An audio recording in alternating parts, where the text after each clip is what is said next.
संसद की सुरक्षा में सेंध लगाने वाले आरोपियों का मास्टरमाइंड कौन है? देश की संसद मौन है, सुरक्षा एजेंसियां जांच कर रही हैं, कनेक्शन खंगाले जा रहे हैं, लेकिन क्या जितना सिंपल यह मामला लग रहा है, क्या उतना ही सिंपल यह मामला है या इसके पीछे कोई कॉम्प्लेक्स डिजाइन है?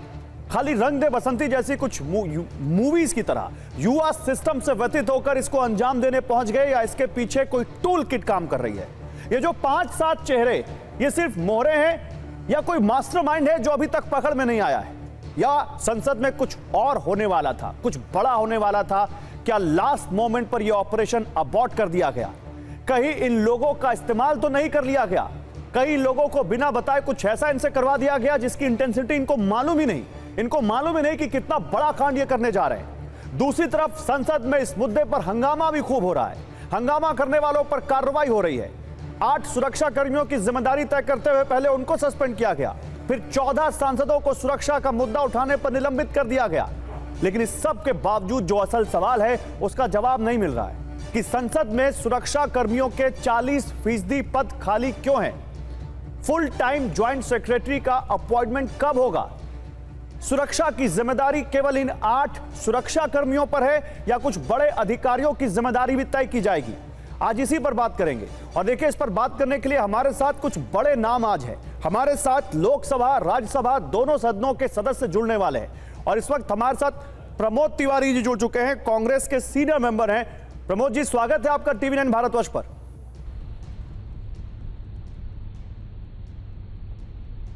धन्यवाद। प्रमोद जी, सबसे पहले तो जो हुआ कल, वो पूरी दुनिया ने देखा, आपने देखा। अभी तक जो कुछ इस मामले में हुआ है, बतौर कांग्रेस पार्टी के सदस्य, बतौर एक सीनियर लीडर, आप कितना संतुष्ट हैं उससे?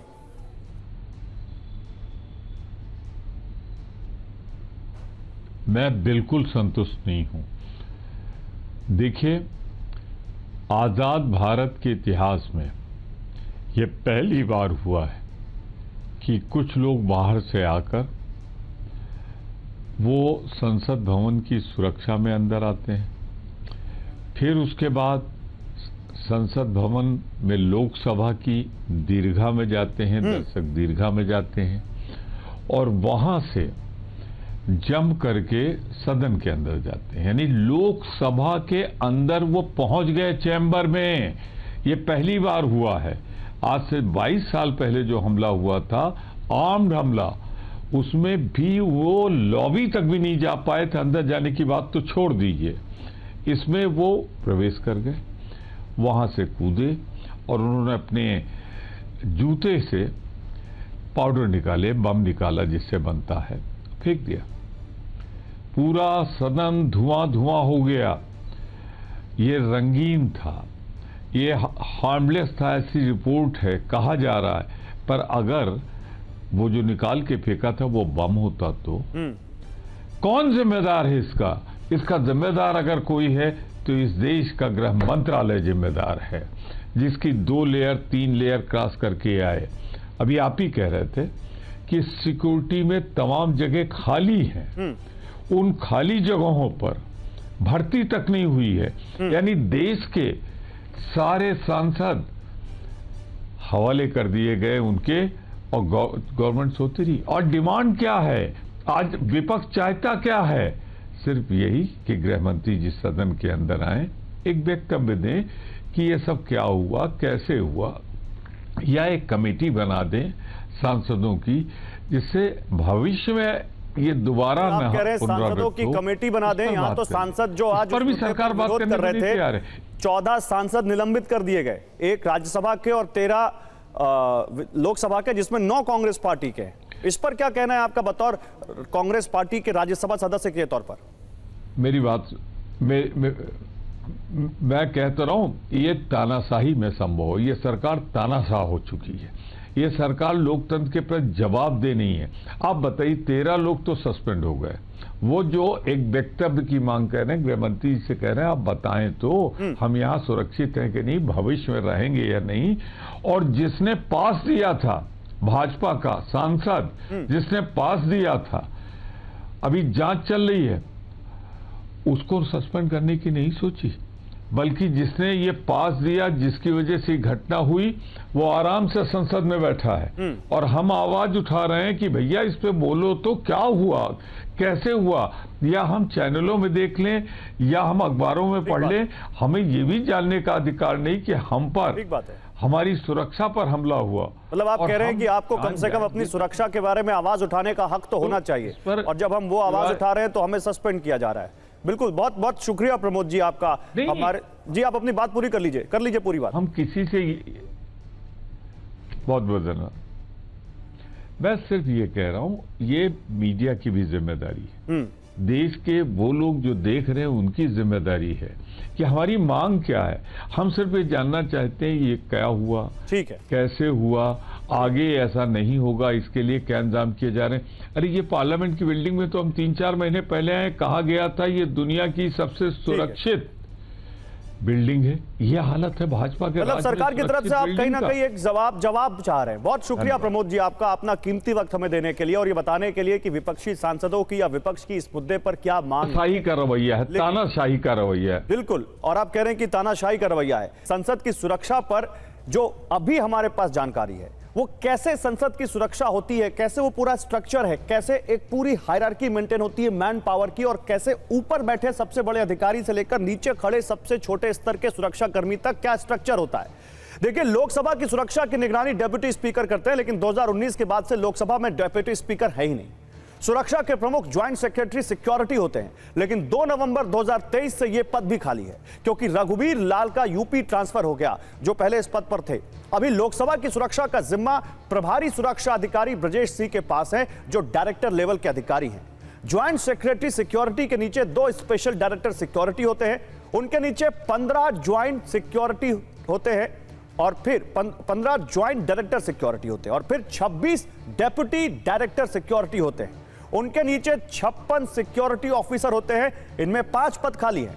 फिर 61 असिस्टेंट सिक्योरिटी ऑफिसर होते हैं, इनमें से 12 पद खाली हैं। फिर 69 सिक्योरिटी असिस्टेंट ग्रेड 1 वाले होते हैं, इनमें 45 पद खाली हैं।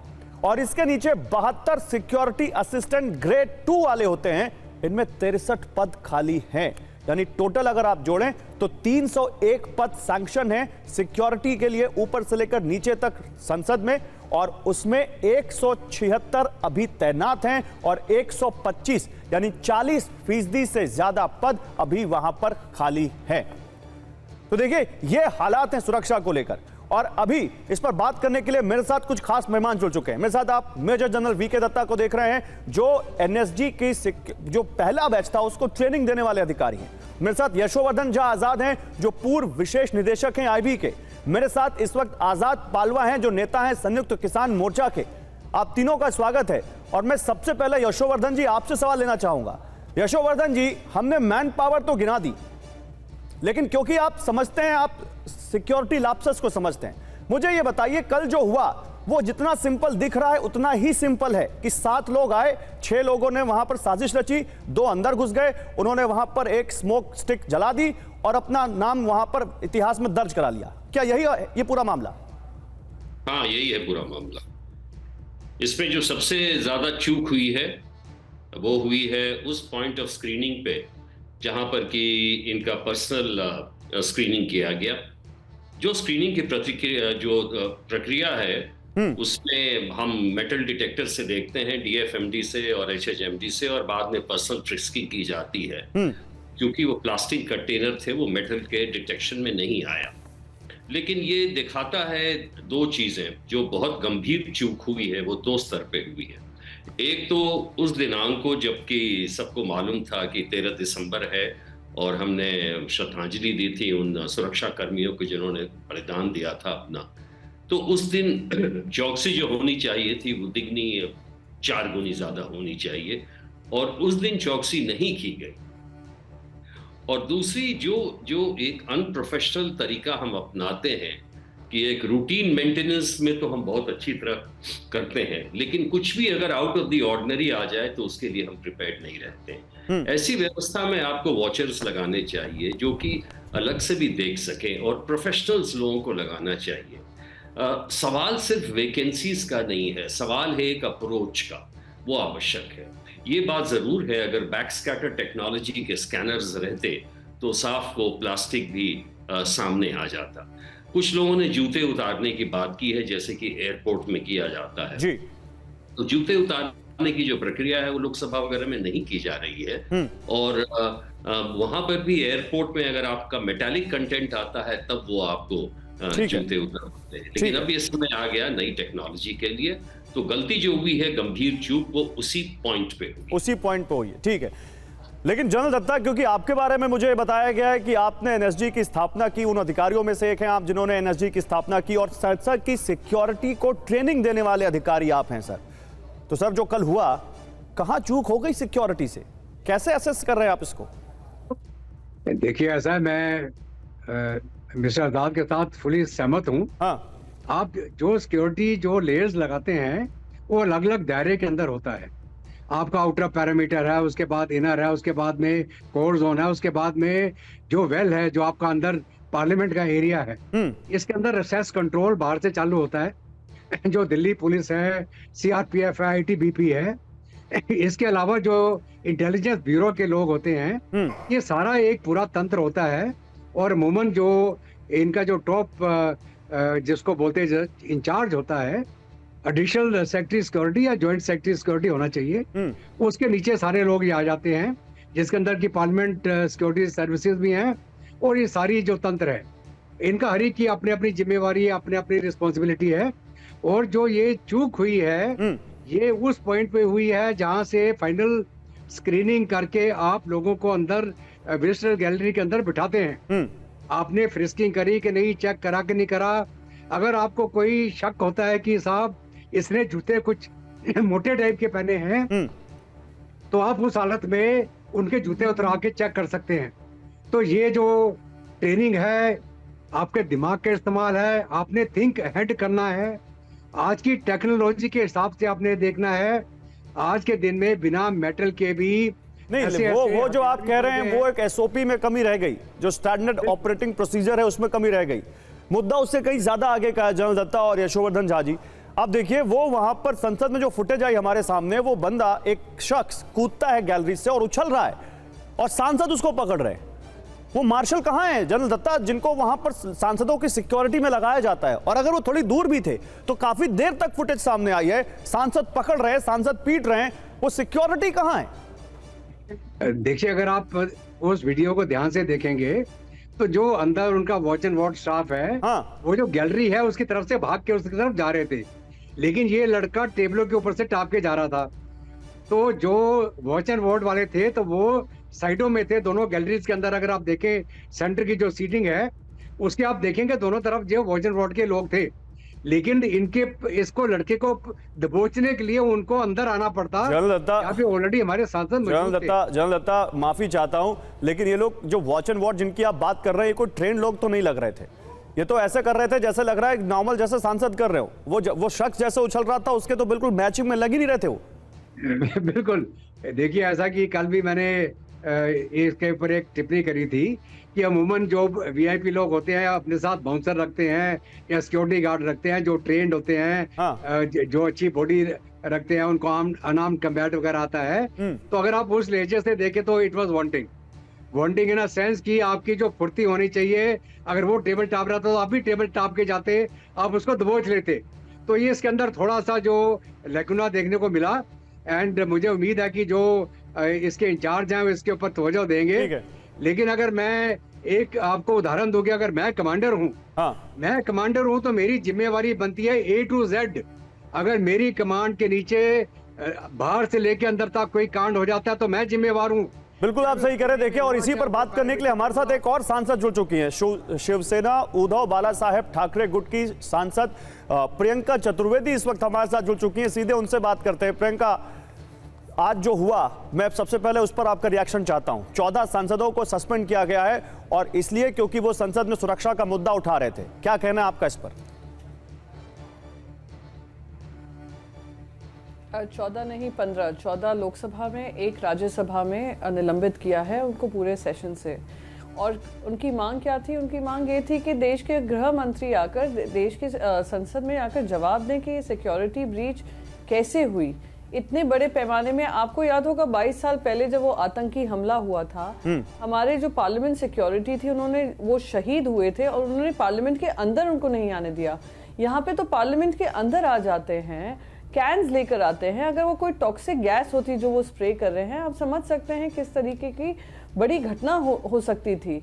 और उनको अरेस्ट कर लेना एक बात है, पर साथ ही साथ पता करना कि कहाँ सिक्योरिटी ब्रीच हुई और होम मिनिस्टर उसका जवाब नहीं दें, पार्लियामेंट्री अफेयर्स मिनिस्टर उसका जिम्मेदारी नहीं लें, तो इसको क्या माना जाए? जिन पे कार्रवाई होनी चाहिए, प्रताप सिन्हा जिन्होंने साइन किया था डॉक्यूमेंट, उन पे कोई कार्रवाई नहीं है। निलंबित किसको किया जा रहा है? जो मांग रहे हैं कि जवाब दें।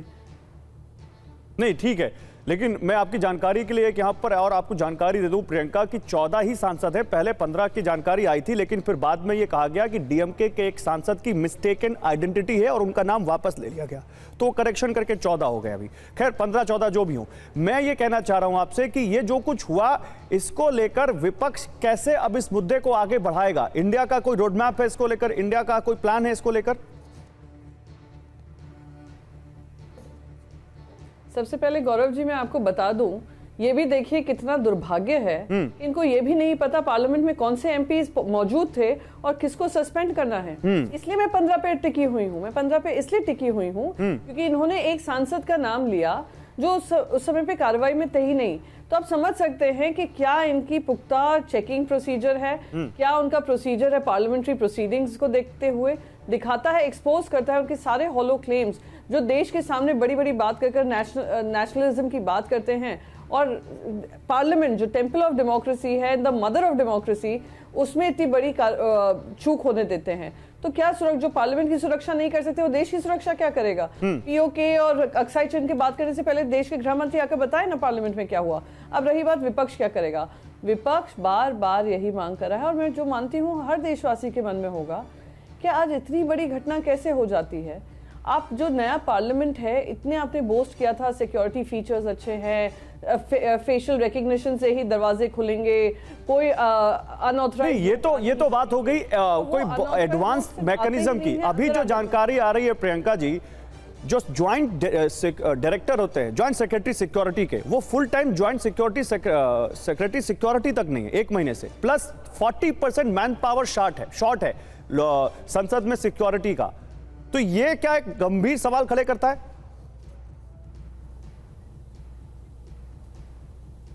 एब्सोल्युटली, ये भी गंभीर सवाल उठ खड़े होते हैं कि इसको प्रायोरिटी क्यों नहीं दी गई। आज देखिए दुनिया भर में अगर किसी व्यवस्था को देखा जाता है तो पार्लियामेंट को देखा जाता है। हर देश की मजबूती उसका पार्लियामेंट होता है। अगर आप वहीं पे चूक कर रहे हैं तो आपके देश भर में क्या आपकी सिक्योरिटी की रोड मैप है?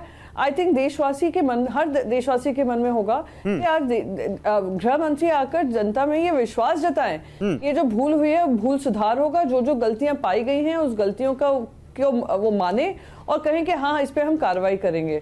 इस तरीके से संसद में नहीं आना, जवाबदेही नहीं तय करना, ये कह देना Lok Sabha speaker is competent, I think that is a little unfortunate. और मैं तो वहां कहती हूँ ये सिर्फ विपक्ष की जिम्मेदारी नहीं है, सत्ता पक्ष को भी इसमें शामिल होना चाहिए और सत्ता पक्ष को भी कहना चाहिए गृह मंत्री जी आप आइए जवाब दीजिए, क्योंकि देश की सुरक्षा का मामला है। ये सत्ता पक्ष विपक्ष की लड़ाई नहीं है, ये हमारे देश की एक और फैक्ट मैं जो आपके सामने रखना चाहता हूं, जिसको मैं हाईलाइट करना चाहता हूं, लेने की जिम्मेदारी इस 17वीं लोकसभा में डेप्यूटी स्पीकर है ही नहीं और डेप्यूटी स्पीकर के पास ही सिक्योरिटी का चार्ज होता है, वही पूरा सिक्योरिटी को लुक ओवर करते हैं, लुक आफ्टर करते हैं। यह भी फैक्ट है इस लोकसभा का। मैं एक और चीज आपको बताऊं, सिर्फ लोकसभा ही नहीं, राज्यसभा में जब स्पेशल सेशन हुआ था, एक तो जो विजिटर्स गैलरी है और जो चेंबर है उसमें सिर्फ 10 फीट का अंतर है। कोई भी अगर कूदना चाहे 10 फीट का अंतर है और एकदम लास्ट रोज जो है एकदम विजिटर्स गैलरी से भिड़े हुए हैं। सितंबर में जब स्पेशल सेशन हुआ था वहां पे भारी संख्या में लोग आ रहे थे, महिलाएं आ रही थी और वहां पे नारेबाजी हुई थी, बकायदा पॉलिटिकल स्लोगनियरिंग हुई थी। तभी भी मैंने एक चिट्ठी लिखी थी माननीय चेयरमैन को, मैंने कहा ये सिक्योरिटी ब्रीच का मामला है और ये जो विजिटर्स गैलरी में लोग आ रहे हैं इनको कौन रेटिफाई कर रहा है, कौन सा सदस्य उनको साइन कर रहा है।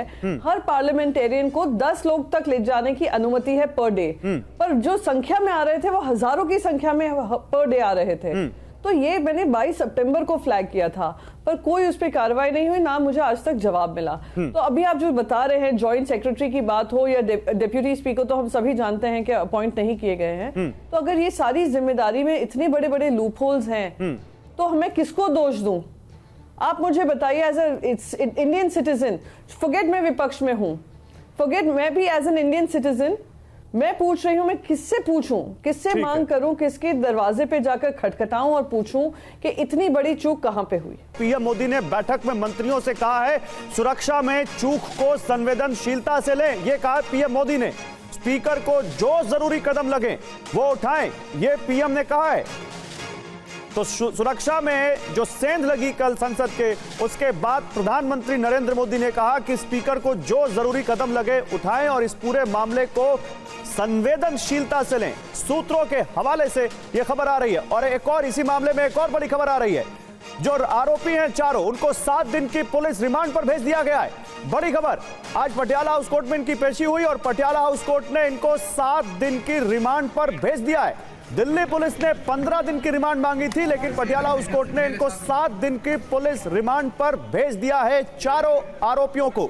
देखिए, 6 गिरफ्तार किए गए थे और इसके अलावा एक फरार बताया जा रहा है। लेकिन अभी जो जानकारी आ रही है, पटियाला हाउस कोर्ट ने जो 4 आरोपी संसद से अंदर और बाहर से पकड़े गए थे, इनको 7 दिन की पुलिस रिमांड पर भेज दिया है। ये इस वक्त की बड़ी जानकारी सामने आ रही है। और देखिए, ये जो 4 आरोपी हैं, इनमें एक नीलम भी है 42 साल की, जो हरियाणा के जींद से आती हैं। और हमारे साथ इस पर बात करने के लिए आजाद पालवा साहब हैं, जो कि संयुक्त किसान मोर्चा के नेता हैं। पालवा साहब, नीलम का समर्थन क्यों कर रहे हैं आप? हम इसलिए कर रहे हैं कि लोकतंत्र के अंदर आवाज उठाना सबका अधिकार है।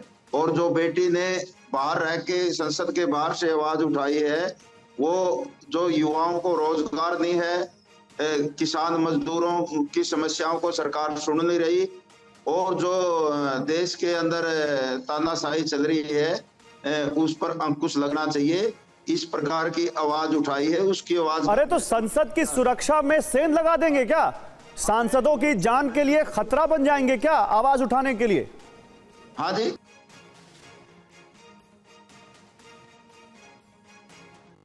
पालवा साहब, आपसे पूछ रहा हूं, सांसदों की सुरक्षा के लिए खतरा बन जाएंगे क्या? पालवा साहब, आप हैं हमारे साथ? लग रहा पालवा साहब का कनेक्शन हमारे साथ कट गया। अच्छा, आ गए।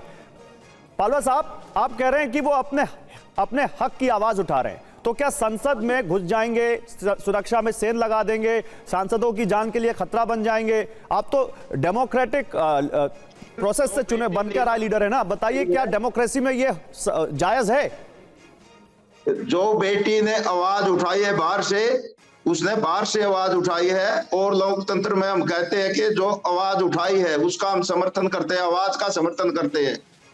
जो युवाओं के लिए आवाज उठाई है, युवाओं के लिए रोजगार सरकार ने देना चाहिए, और किसानों की समस्याओं को भी सरकार ने। नहीं तो आवाज तो आप भी उठाते हैं किसानों के लिए, तो क्या आप संसद में ट्रैक्टर लेकर घुस जाएंगे? आप कुछ भी कर देंगे? आप भी कुछ सोच समझ के करते हैं ना सर? इसको तो हम गलत मानते हैं, लेकिन आवाज का समर्थन करते हैं। देखो, तरीका गलत हो सकता है बच्चों का, लेकिन आवाज उठाने का आवाज का समर्थन करते हैं। ये सरकारों ने आवाज सुननी चाहिए। यही हमारी आज हमने मीडिया से अपील भी की है कि मीडिया इसको तोड़ मरोड़ के ना दिखाए, इसको सरकारों से पूछे क्या सरकार ने रोजगार देने का काम किया? जो 2 करोड़ की आमदनी थी, क्या इसमें सरकार फेलियर नहीं रही क्या? तो आप कह रहे हैं कि उन्होंने गलत किया, उनका कॉज सही हो सकता है, लेकिन उन्होंने जो किया वो गलत किया, आप ये मानते हैं?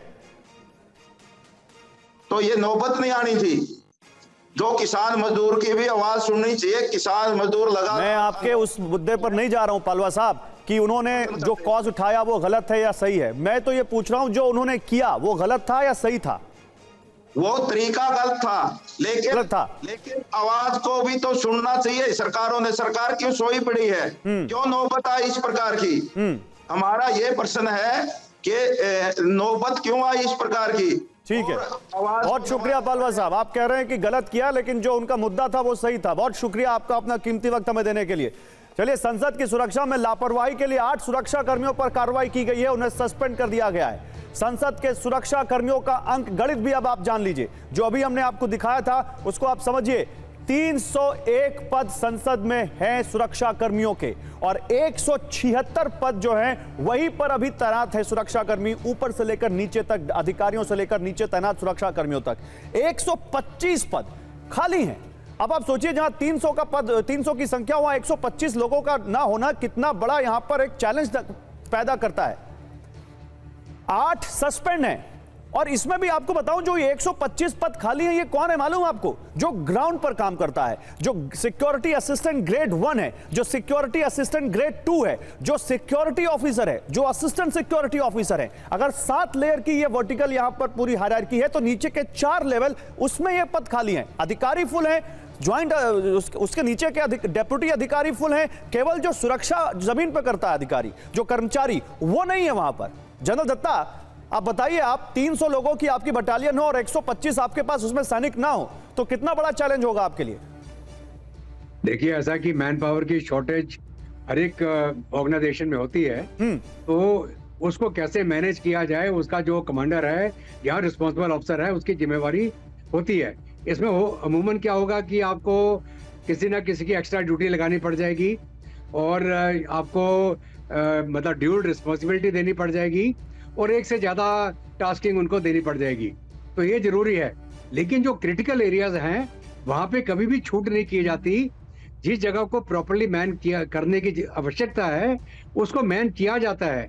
और ये मैं तभी बोल रहा हूँ घड़ी घड़ी कि कमांडर की सबसे बड़ी जिम्मेवारी है अपने लोगों की ट्रेनिंग कराना, उनकी मशक्कत कराना, मॉक एक्सरसाइज कराना, थ्रेट्स के बारे में जानकारी देना, नई क्या क्या डेवलपमेंट हो रही है नेशनल और इंटरनेशनल लेवल में, उग्रवादी क्या क्या तरीके इस्तेमाल कर रहे हैं, ये आपको अपडेट करते रहना चाहिए।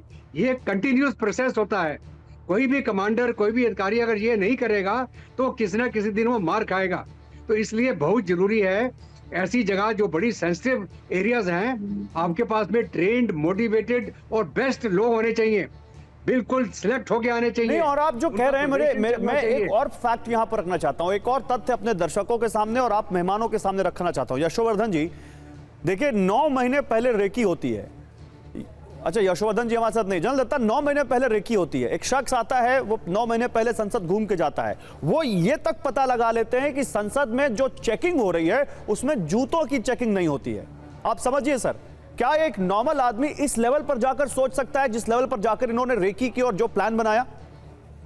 बिल्कुल, देखिए, ऐसा कि जो इन्होंने रेकी करी, पूरे एरिया को उन्होंने प्लॉटिंग करके देखा, कहाँ पे सिक्योरिटी है, किस प्रकार की है, किस प्रकार की चेकिंग होती है, कहाँ पे एक्सरे में डाला जाता है, कहाँ पे सिर्फ नॉर्मल फ्रिस्किंग होती है। तो ये तो तैयारी है। इसका मतलब है कि एक प्लान बना के एक स्कीम के तहत इन लोगों ने काम किया है। इनको कोई गाइड कर रहा था, नहीं कर रहा था, ये तो पूरी जो इन्वेस्टिगेशन के बाद पता चलेगा। लेकिन कोई भी उग्रवादी, कोई भी टेररिस्ट, अगर मेरे को दुश्मन हमला करना है तो मैं भी जाके उसकी रेकी करता हूँ, पहले उसकी पूरी जानकारी हासिल करता हूँ। चाहे मैं सैटेलाइट इमेज लूं, चाहे अपने पेट्रोल भेज के रेकी करूं, या मैं उनके किसी अपने जासूस के माध्यम से उसकी जानकारी लूं, तो ये तो कोई भी काम या ऑपरेशन करने से पहले आपको जानकारी लेनी पड़ती है। तो इन्होंने भी जानकारी हासिल करी।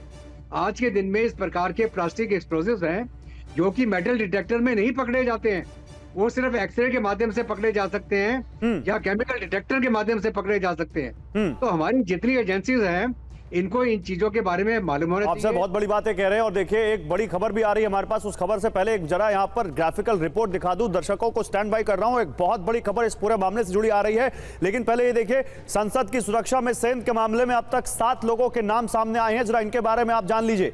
सागर शर्मा, मनोरंजन डी, ये देखिए, ये आपके सामने आ गए। ये सागर शर्मा और मनोरंजन डी, ये इस पूरे मामले के आरोपी जिनको गिरफ्तार किया गया है। गुरुग्राम के रहने वाले विशाल नीलम और अमोल शिंदे को गिरफ्तार कर लिया गया है, और इसके अलावा विशाल शर्मा को भी हिरासत में लिया गया, जबकि एक आरोपी ललित झा अभी फरार है। विशाल शर्मा गिरफ्तार, ललित हिरासत में, ललित झा फरार है। अब तक की जांच के मुताबिक सारे आरोपियों की मुलाकात चंडीगढ़ में हुई थी। चंडीगढ़ में भगत सिंह एयरपोर्ट के मसले पर हुए धरना प्रदर्शन के दौरान मुलाकात हुई थी इनकी, जिसके बाद ये लोग अक्सर गुरुग्राम में विशाल के घर मिलते थे। और क्या इन लोगों के पीछे कोई और भी था, इसकी जांच चल रही है। देखिए ललित झा जो बताया जा रहा है, ये बताया जा रहा है इस पूरे मामले का मास्टरमाइंड, लेकिन ये मास्टरमाइंड है या मोहरा है? सूत्रों के मुताबिक संसद की सुरक्षा में सेंध लगाने का मास्टरमाइंड ललित झा है। इस पूरी घटना के पीछे बहुत बड़ी साजिश की आशंका है, जिसका खुलासा ललित झा के पकड़े जाने के बाद होगा। पकड़े गए आरोपियों से पूछताछ में पता चला है कि ललित झा के कहने पर ही 13 दिसंबर की तारीख तय हुई थी। उसी ने सबको मीटिंग के लिए गुरुग्राम बुलाया। गुरुग्राम में विशाल शर्मा के घर पर मीटिंग हुई थी। ललित झा ने ही स्मोक अटैक का वीडियो मोबाइल में रिकॉर्ड कर सोशल मीडिया पर अपलोड किया। इस घटना के पहले बाकायदा रेकी भी की गई थी। पता यह भी चला है कि घटना को अंजाम देने से पहले ललित ने ही चारों आरोपियों के फोन को अपने कब्जे में ले लिया था। पुलिस को शक है कि मोबाइल में साजिश से जुड़े कोई सबूत हो सकते हैं। ललित झा की आखिरी लोकेशन नीमराना के पास आई है। उसकी तलाश में लगातार छापेमारी हो रही है। ललित झा पश्चिम बंगाल के एनजीओ साम्यवादी सुभाष सभा से जुड़ा हुआ है और ऐसे में एनजीओ की पड़ताल भी शुरू हो गई है। इसकी फंडिंग की भी जांच की जाएगी।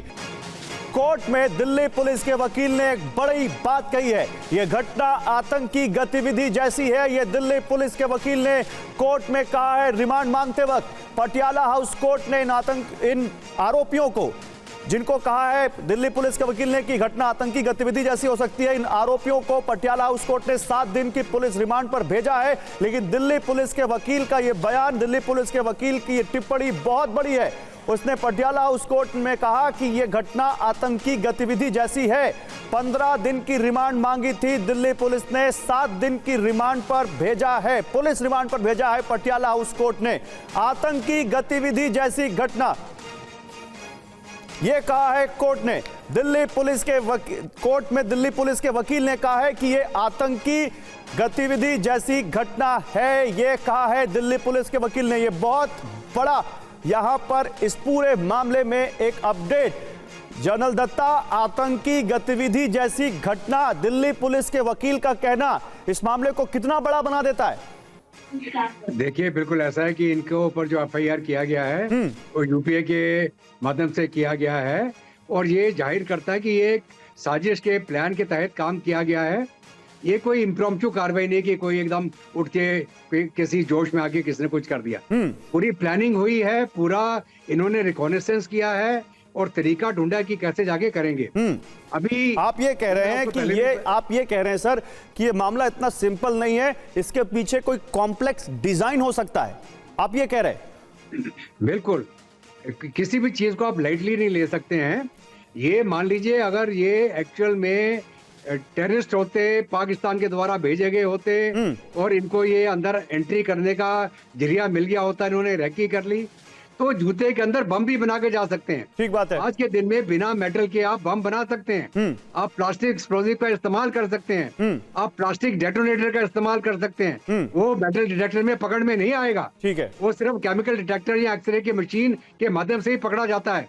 तो ये तो एक वेकअप कॉल है हमारी सिक्योरिटी एजेंसीज के लिए कि आप जाग जाएं, आप अपने आप। लेकिन वेकअप कॉल तब नहीं था जब 22 साल पहले कितना बड़ा आतंकी हमला हुआ था इस तरह, और उस समय भी आतंकी बाहर ही रह गए थे, अंदर तक नहीं जा पाए थे। आज कुछ आरोपी जिनको दिल्ली पुलिस के वकील ने कहा कि यह घटना आतंकी गतिविधि जैसी है, वो वेल तक पहुंच जाते हैं और फिर बात यह आ रही है कि ये लोग ऐसे ही बस फेम के लिए गए थे या इसके पीछे कोई टूल किट है जो रैकी की इन्होंने, जो जूते में जांच नहीं हो रही है, पता लगाया कि कितना बड़ा ट्रिगर है सर। बिल्कुल, ये जो कार्रवाई बिल्कुल लाइटली नहीं ले सकते हैं और मैं तो इसको ये मान के चलूंगा कि वेकअप कॉल है। ये वेकअप कॉल हमारी सिक्योरिटी एजेंसीज के लिए, उन लोगों को जो ड्यूटी में तैनात हैं ऐसी सेंसिटिव एरियाज में, उनको एक किताब पढ़नी चाहिए। एक किताब का नाम है पुअर मैन्स जेम्स बॉन्ड। आप इंटरनेट पे जाएं, आपको मिल जाएगी। अगर आप वो किताब पढ़े तो आपको समझ में आ जाएगा कि किस प्रकार कोई भी आम आदमी अपने आप बम भी बना सकता है, हथियार बना सकता है और कैसे सिक्योरिटी एजेंसीज को चकमा दे सकता है। हर एक सिक्योरिटी कार्यकर्ता को किताब पढ़नी चाहिए, ठीक है, ताकि उसके आंख और कान और दिमाग काम करे कि मेरी ड्यूटी के अंदर क्या क्या गलत काम हो सकता है। सर ये किताब तो पहले पढ़ा देनी चाहिए थी सर, अब तो हो गया जो होना था, अब तो दुनिया भर में विजुअल दिख गए। लेकिन फिर भी आपको बहुत शुक्रिया सर, आपने अपना वक्त हमें दिया और जिस तरह से आप बता रहे हैं उससे लगता है कि मामला इतना छोटा है नहीं, इसके पीछे जरूर कोई कॉम्प्लेक्स डिजाइन, कोई टूल किट है जिसका आने वाले वक्त में हो सकता है पता लगे। क्योंकि दिल्ली पुलिस के वकील अगर ये कहें कि घटना आतंकी गतिविधि जैसी है तो जाहिर सी बात है कि उस लेवल तक इस पूरे मामले की जांच अब होगी।